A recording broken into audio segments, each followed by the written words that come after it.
So Scott, after a good win on Tuesday night, off to Accrington on Saturday or tomorrow, what are your thoughts going into that game?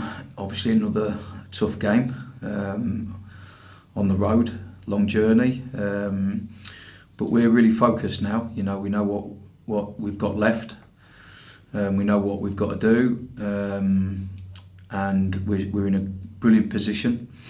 But we know it's going to be a tough game because so are they. You know, they're one of many. I don't think I've seen a league table like it at this time of the year, where there's so many teams that can, you know, get into the playoffs, and you know, and you can see already there's teams who have been brilliant all season are starting to flounder a little bit with their results. So it's about who holds their nerve the best. And we've just got to keep chipping away, and you know, we know this is going to be an hard game, but we're really focused. Yeah, and what about Accrington makes it a tough game? What sort of side are they? Their manager makes them a tough side, because John's been in the game a long time. Brilliant manager, you know, good staff around him in his assistant Jimmy Bell, and they've got good players. You know, it was a tough game against us here. I know we come out on top, but it was a tough game. And no matter what you say about an opposition now, tactically, whatever you say, because of where we are in terms of the time of season and what's left, every single game is going to be difficult. There ain't going to be no easy games, and there hasn't been any easy games all season anyway, so it kind of doesn't matter what I think of them. We know it's going to be an hard game. Yeah. We've talked about targets and ambitions. I know you haven't spoken publicly about them, but one thing you've said consistently is it's improving year on year. You're on 46 points, exactly the amount of points you got last year. So assuming you get at least one more point in the last 14 games. So we're behind target at the moment. yeah. So that must be pleasing that you've already reached what you got last year with 14 games left. Yeah, somebody said today to me that we've scored the same amount of goals now than what we did last year as well, which I didn't know that. I know obviously about the points, but I didn't know about the goals. But yeah, of course, that's pleasing to know. But listen, there's still 14 games to go. You know, we're by no means done yet. And my focus isn't on what happened last year. My focus is on what we want to achieve this year. So yeah, it kind of is a good feeling that we know that we've reached that with 14 games to go, but like I say, we're focusing on what's next. Yeah, and you said about which team hold their nerves. Are you confident this is a squad of players that can hold their nerve going into these final few games? Bearing in mind that we were spoken about at the start of the season as relegation fodder, you know, so there's no pressure on us. No. There really isn't no pressure on us at all. So we're just going to keep chipping away and playing as well as we can, and keep, you know, picking up as many points as we can between now and the end of the season, and see where it takes us. But you know, we're like I say, there's no pressure on us because of what people kind of perceived us as at the start of the season. And you know, I think that there's bigger teams. You see, even Stockport now, have had an unbelievable season. They're now dropping points, you know, for whatever reason. I'm sure they'll pick up again because they're a good side. Yeah. But you know, there's teams that have been kind of in that top 6 or 7 all season and now starting to drop points.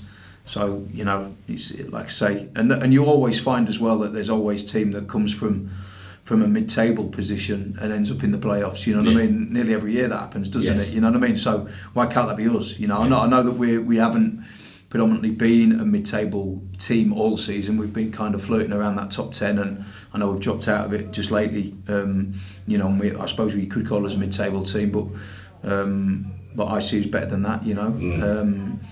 And I think that, like, looking at the points, I don't know what we are off the playoffs. Is it 2 points? 2 points, yeah. 2 points off the playoffs. And we've got a game in hand over 3 or 4 of them around that area as well. So, listen, we're in a great position, and we're little old Crawley. We'll play the way we've been playing and attack every game aggressively, and let's see where it takes us. Yeah, I'm assuming you've looked back on Tuesday night's game. How does that second half performance in particular rank in performances so far this season in terms of your side implementing what you wanted them to do?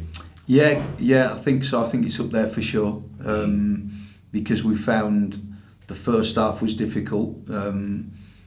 Probably my fault, not nobody else's. I felt that I got my tactics slightly wrong.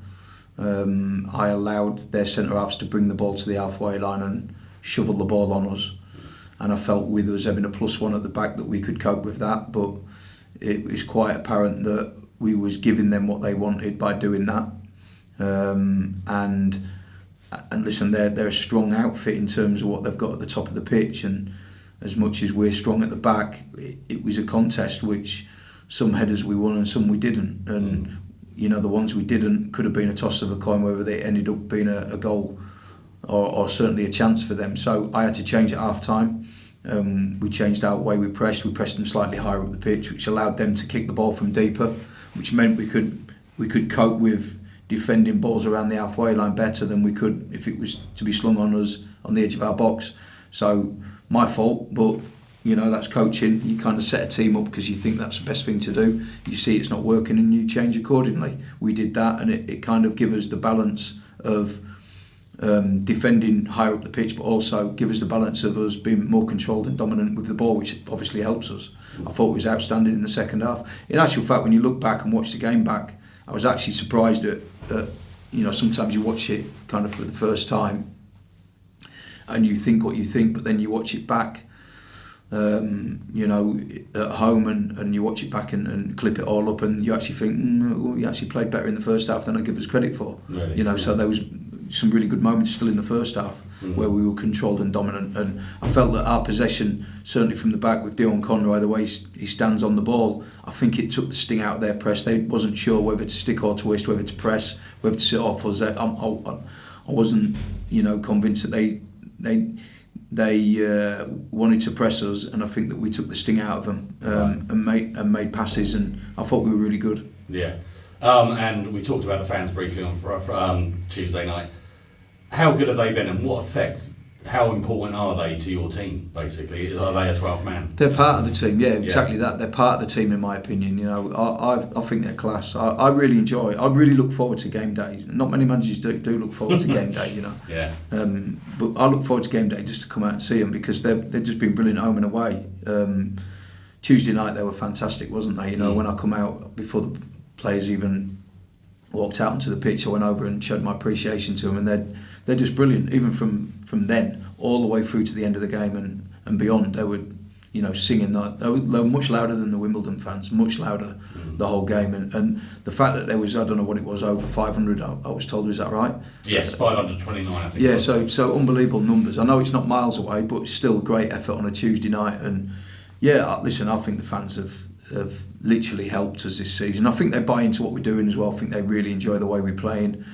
You know, I know sometimes we have to be patient with the way we play, but we've been aggressive as well. We've scored a lot of goals already, and we've scored some good goals as well, so we've given something to cheer about. But no, the fans have been class. Yeah. I just wanted to ask about Jay Williams. I mean, you made the quip about him last week when we were talking about blue cards. I watched him closely in the last two games, and I don't know if people appreciate what a good footballer he is. I was watching how he keeps hold of the ball and how he passes the ball. He's quite very efficient. Is that a side of the game you think people outside of the club probably, or who are watching from the outside, and not really appreciate about him? Definitely, without a doubt. I took my stepson to training a couple of days ago, and you know, he's a young teenage boy and he knows football, you know.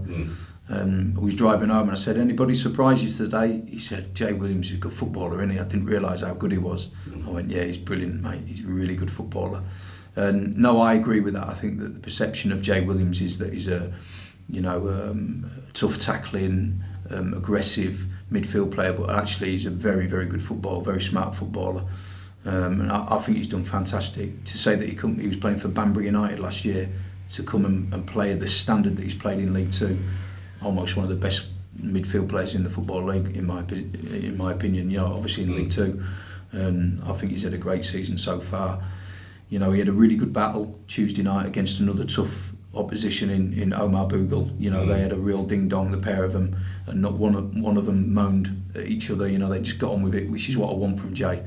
You know, I think there's been times when he's reacted to something that he didn't need to, and he's got yellow carded for it. So he has to learn that, which he's doing. He's working hard on that, and I thought he did it brilliantly. I'm actually surprised that he didn't get booked Tuesday night, because there's a couple of ones where you thought, well, that's quite close really. But But Omar, to be fair, the kid who played, I know Omar because I had him at Forest Green, and he's a tough kid as well. And it was like two tough ones going at each other, and I actually enjoyed watching that battle. Yeah. But no, he's like, to answer your question, he's a good footballer, really good footballer. And he's a shining example of the recruitment you made this summer, because another one you've gone from non-league and brought him into the side, and he just fits in perfectly. Yeah, no, we worked hard on that one. You know, the owners kind of brought him to the table through their recruitment kind of system, and I watched him in detail. And when I first watched him, he was actually playing right hand side of a back three, and stepped in well. Looked like he could really play, but looked really aggressive as well. So I thought, well, he could probably be playing the right hand side of a back three for me, or if not a middle. But I also want somebody to play that